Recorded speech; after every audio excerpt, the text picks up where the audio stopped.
Assalamualaikum warahmatullahi wabarakatuh.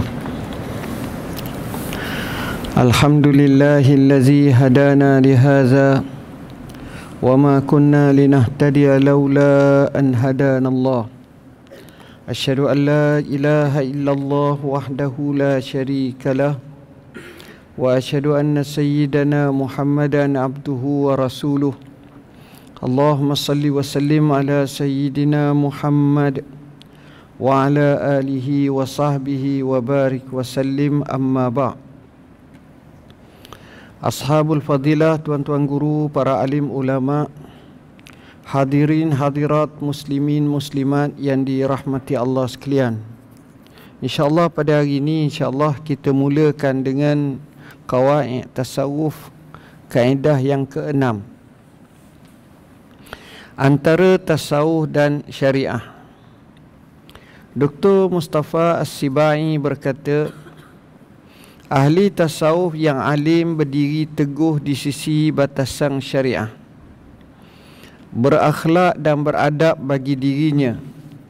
Ini merupakan tasawuf sahabat dan salafus salih. Ia merupakan kehidupan masyarakat dan ruhnya. Begitu juga buahnya yang mekar lagi wangi. Ini ahli tasawuf yang hebat, ahli tasawuf yang sebenar.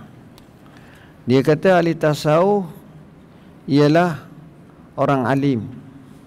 Ni syarat pertama. Maknanya kita tak bolehlah belajar, orang panggil tak belajar pakai ikut-ikut saja. Kerana fitnah dan bahayanya adalah amat besar.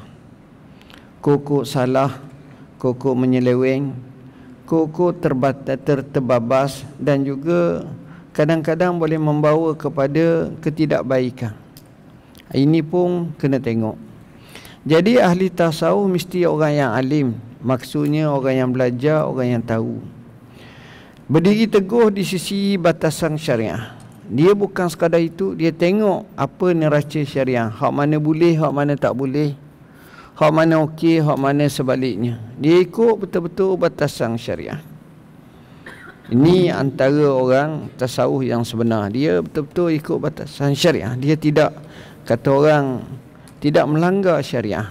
Segala perbuatan yang menunjukkan pelanggaran syariah, tak semayang Jumaat, tak boleh hadir majlis ilmu, sekadar majlis hanya dia sahaja tanpa ilmu, semuanya tak betul. Begitu juga berakhlak dan beradab bagi dirinya. Dia jaga akhlak dan adab dirinya. Adab dengan Allah, adab dengan diri dia sendiri, adab dengan kaum keluarga dia, adab dengan anak isteri dia, adab dengan orang ramai, jiran dan seumpamanya. Ni berakhlak dan beradab. Ini mahal. Mutaakhir ni kadang-kadang kita tengok masalah adab, masalah akhlak adalah masalah yang menjadi cabaran utama bagi kita. Banyak di kalangan kita tidak mengendahkan masalah adab, tidak mengendahkan masalah akhlak, tidak mengendahkan masalah tentang maruah diri. Yang ini kena jaga. Kemudian ini merupakan tasawuf sahabat dan salafus salih. Baca sejarah sahabat dan salafus salih, inilah tasawuf dia. Saya terdengar satu kisah. Ni nak cerita orang tasawuf zaman dulu. Zaman kegemilangan Islam. Ini salah satu kisah. Banyak kan nak sebut kisah, banyak. Saya ambil satu kisah. Kisah seorang yang cukup hebat bernama Muhammad ibn Wasi' al-Azdi. Pada tahun 87 Hijrah, kalau tak silap, dia telah menyertai satu peperangan daripada Maru menuju ke Afghanistan sebelah sana. Dia panggil sebelah Afghanistan, sebelah ni dia panggil Ma Wara'an Nahar. Zaman dulu, apa yang di belakang sungai, macam Khurasan, macam ini jauh lah nisbah dulu. Nak jadi ke cerita, Muhammad ibn Wasi' ini dia ikut pasukan Qutaibah bin Muslim al-Bahili, seorang panglima tentera yang gagah perkasa. Qutaibah bin Muslim al-Bahili ini memang handal, berani, hebat, telah menyebabkan banyak kemenangan berlaku di tangannya. Satu ketika waktu duha, dia tanya kepada orang-orang kanangnya, mana dia Muhammad ibn Wasi' al-Azdi, aku nak bertemu. Lalu ditunjukkan, orang kata dia sedang semayang, kemudian dia sedang solat dan dia sedang doa dah sekarang. Tangan-tangannya mengangkat ke langit, jari-jarinya. Maka kata panglima tentera Islam ini, Qutaibah bin Muslim al-Bahili, dia kata apa? Dia kata, jangan kacau dia, jangan ganggu dia, biarkan dia berdoa. Sesungguhnya jari jemari Muhammad ibn Wasi' al-Azdi yang diangkat ke langit itu, aku lebih suka daripada 1000 mata pedang yang dihunus oleh tentera Islam yang kuat, yang gagah untuk menentang musuh. Kenapa?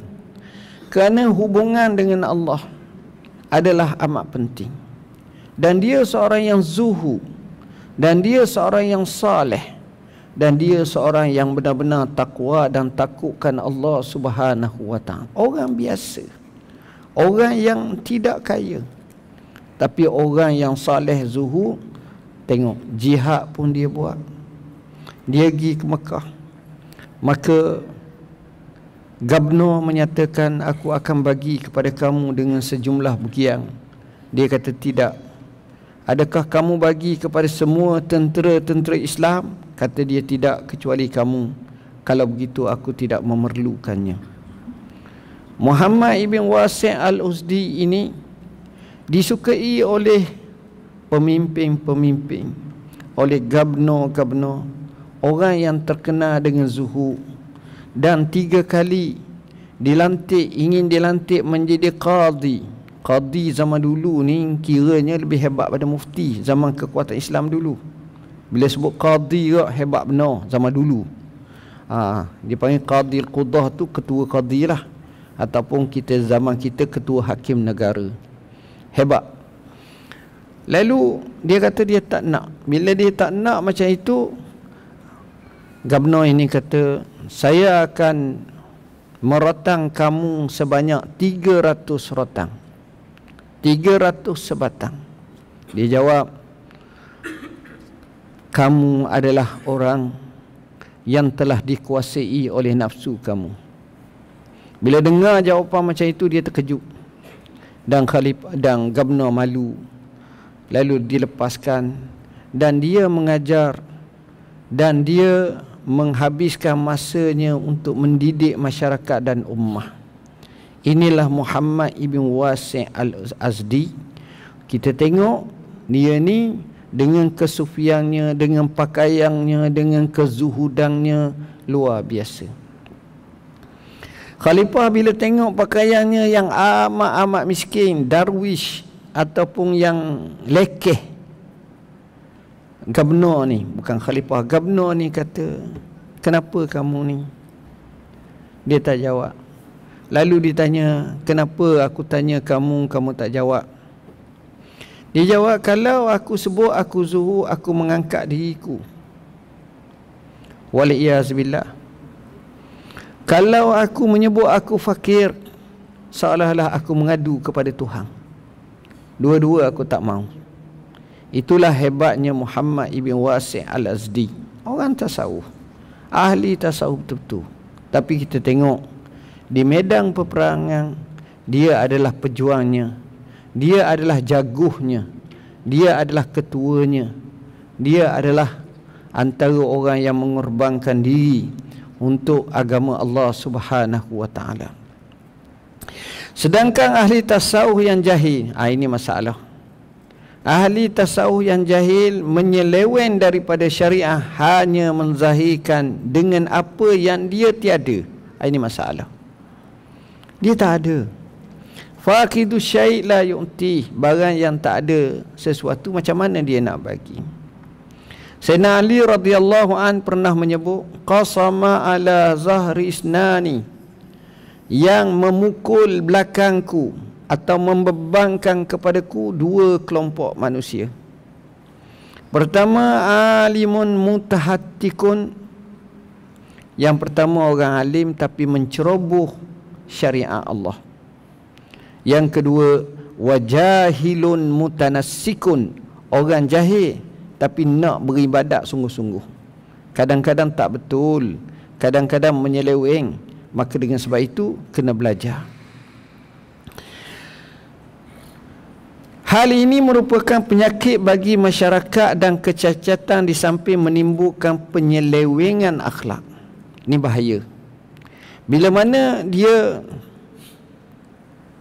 cuba untuk mengungkapkan ucapan atau bercakap atau berbuat, nampak sangat bercanggah dengan apa yang sebenarnya.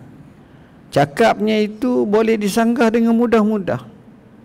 Dan ramai juga kadang-kadang terkeliru dengan istilah-istilah satu dua yang diambil daripada nas-nas Arab atau tulisan Arab yang dianggap sebagai hebat sangat. Wal-iyazabillah. Maka orang yang jahil ni tak tahu dengan istilah-istilah yang digunakan.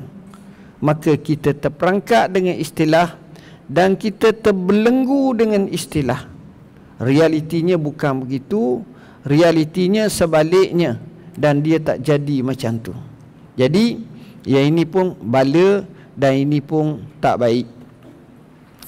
Hal ini merupakan penyakit bagi masyarakat yang dan kecacatan di samping menimbulkan penyelewengan akhlak.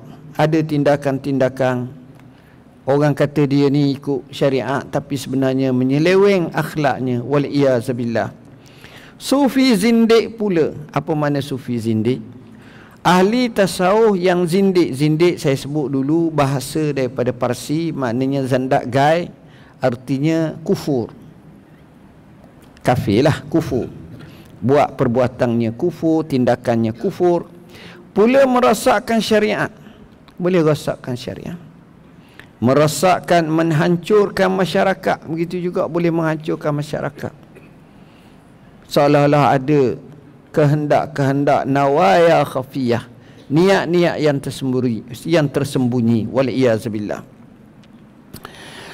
Menghancurkan masyarakat, membawa syak wasyangka pada tiang yang teguh bagi sistem peraturan masyarakat dan akidah bagi ummah. Kadang-kadang cara bawakan tu jadi orang ragu. Orang jadi pening. Okey ke tak? Nak kata tak okey, tengok dengan caranya, keterampilannya, dengan pakaiannya, dengan macam-macam. Wal-iyazbillah. Jadi orang pun syak. Dua kelompok ini menghilangkan Islam serta martabatnya. Dua-dua ni tak boleh. Sufi zindik pun tak boleh, ahli tasawuf yang jahil pun tak boleh. Dua-dua ni habis, rosak, tak jadi. Dan ini parah. Kena belajar. Dekatkan ilmu dulu, faham dulu ilmu dalam keadaan berbentuk gini. Ini cara dia, bukan cara yang lain dah. Cara inilah adalah cara yang seterbaiknya. Sepatutnya macam tu. Isi ilmu dulu. Syak wasangka. Okey. Dua kelompok ini menghilangkan Islam serta martabatnya di samping merosakkan masyarakat Islam dan kekuatannya. Ini siapa yang cakap macam ni, tuan-tuan? Yang cakap macam ini ialah Dr. Mustafa Sibai rahimahullah. Orang alim besar yang hebat dalam ilmu syariah sunnah daripada Syam, Syria, yang tengok sendiri macam mana kelompok-kelompok yang betul-betul alim, yang tidak alim, yang memusnahkan agama dan sebagainya. Dia tahu semua.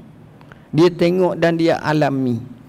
Sebab itu penekanan mesti ahli tasawuf yang benar-benar alim, yang faham macam mana dia nak bawa masyarakat, macam mana dia nak bawa ummah ke arah kebaikan.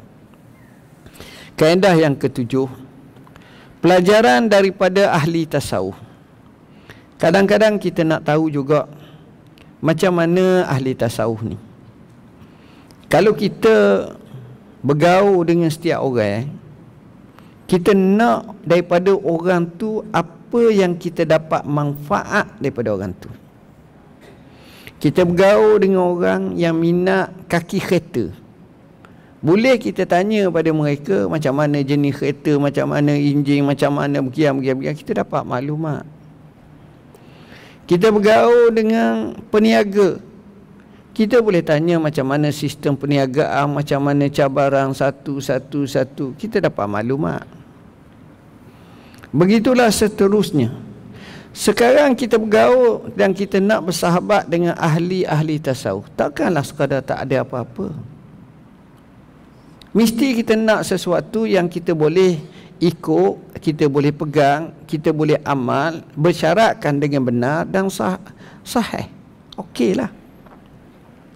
Maka kita tengok macam mana orang alim yang paling, antara yang kita agungkan dia, kita bukan, maknanya kita muliakan dia.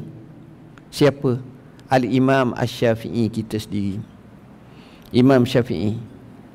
Dia ada kelompok-kelompok. Dia ni faqih, seorang ahli fiqh. Dia ni orang yang hafaz hadis banyak. Kitab Muwatta tu mungkin antara orang yang awal hafaz dia lah, antara. Dan hadis tu tuan-tuan tahulah zaman dulu, kekuatan fiqh zaman dulu disekalikan dengan hadis. Dan Imam Syafi'i kelebihannya dia boleh mengistimbat ataupun mengambil hukum, mengeluarkan hukum daripada fiqh untuk dizahirkannya dan juga dikeluarkan, diistimbatkan daripada hadis tu. Dia sebut banyak kisah. Kata Imam Syafi'i rahimahullah, sahibtu sufiyyata fata'allamtu minhum salasa qawlihim atau aqwalihim.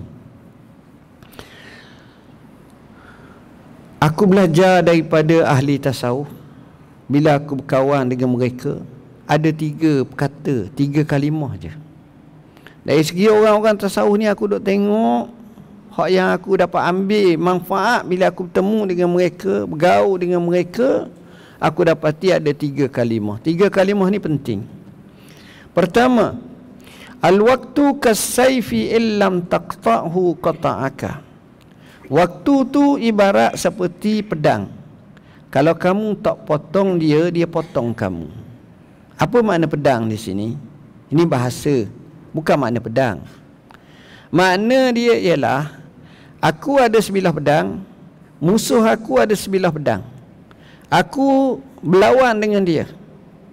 Kemudian aku ada peluang untuk aku libas lehernya dan dia mati. Tapi aku biarkan. Maka leherku akan terpotong dan terpancung dan aku mati. Itulah makna nilai waktu. Seolah-olah nilai waktu tu amat-amat berharga. Ni dalam bahasa mudah, waktu tu maksudnya hidup atau mati. Itu Imam Syafi'i belajar. Maknanya kita tak boleh biarkan masaan kita ni begitu saja. Kadang-kadang tuan-tuan, kita tak rasa apa, kita hidup dunia ni, kita hak kita je, okey lah, tak ada masalah. Tapi sebenarnya bila kita bertembung dengan orang-orang yang terdahulu di hari akhirat kelak, orang-orang yang saleh, kita akan rasa jauh betapa kerdilnya, betapa naifnya, betapa sikitnya ilmu kita, amal kita, kebajikan kita.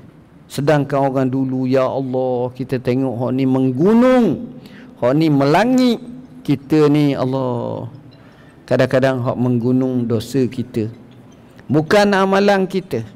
Hak menggunung dosa kita, bukan amalan kita.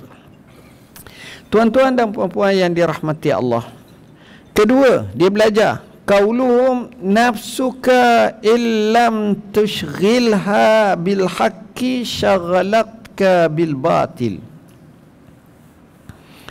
Ucapan dia yang kedua ialah, ni orang Imam Syafi'i belajar. Nombor satu, masa.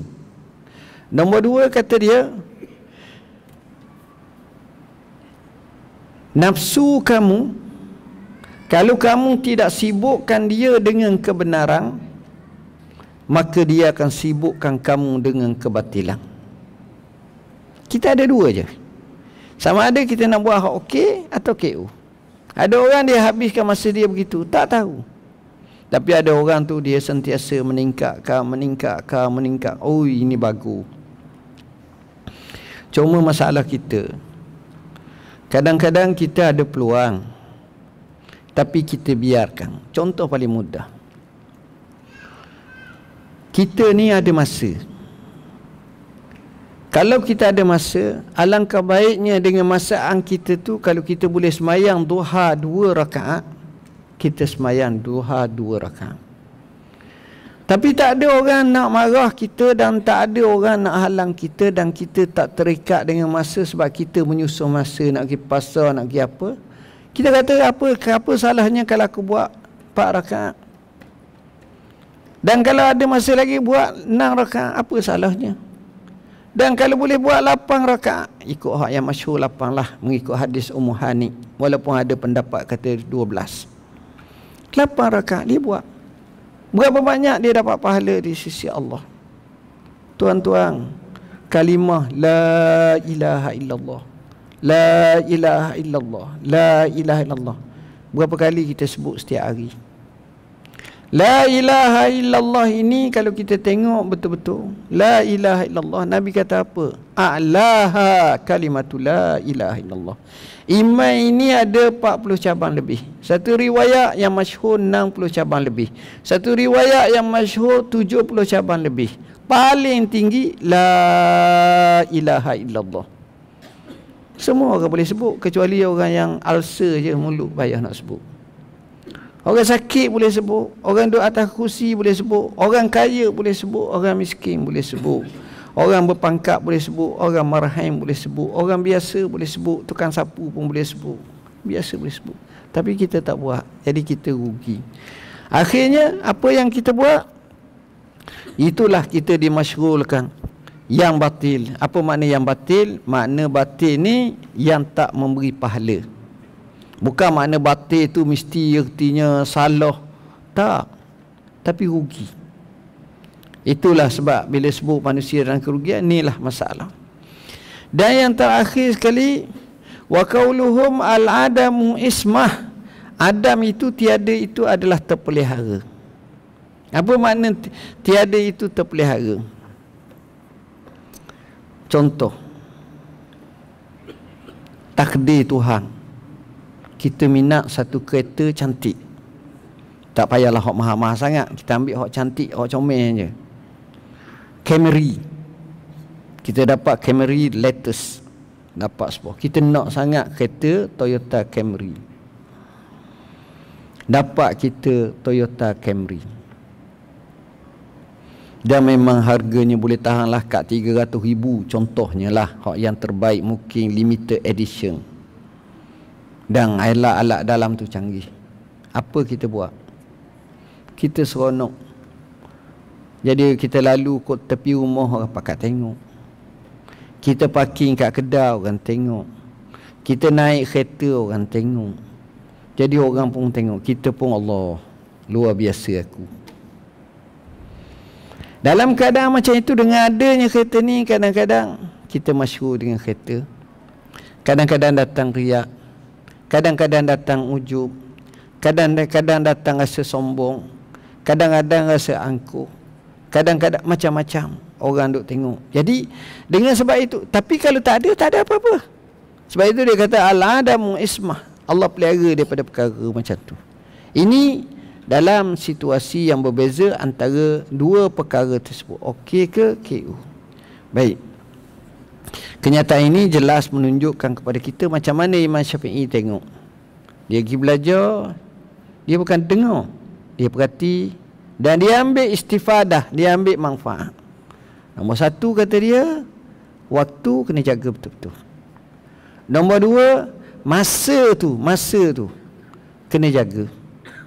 Jangan masa tu dibuat dengan batil dan kita tidak masyghulkan jiwa nafsu kita dengan kebenaran, maka rosak kita.